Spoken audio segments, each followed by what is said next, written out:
Я Прохорова Людмила Степановна, потомок государевых ямщиков Оймуранской почтовой станции.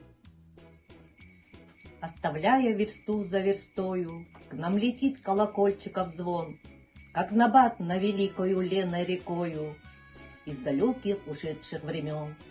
По велению души и сердца велению, сквозь гряду уходящих веков, мы потомки, мы новое поколение государевых ямщиков. Оймуран – родина моих предков.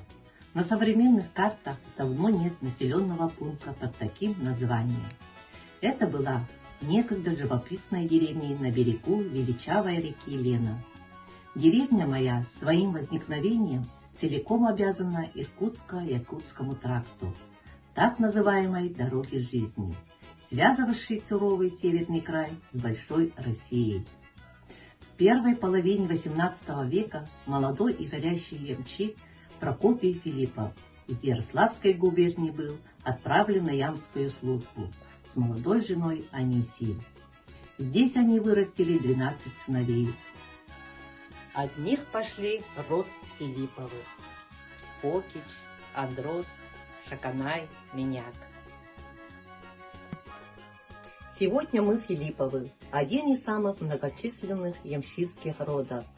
Род славится своим трудолюбием, сердечностью, добротой, виртуозами, гармонистами.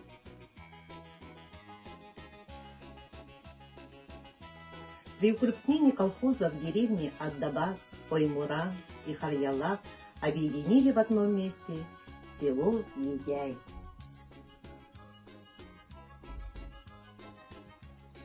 Сейчас моя малая родина возрождается. Строятся дачные дома, приезжают туристы. Как и тогда разгуливается сытый скот на лугах. Жизнь продолжается. Мы, потомки ямщиков, по сей день придерживаем народных традиций и обычаев, культуру русского народа. Храним и возрождаем национальные ценности.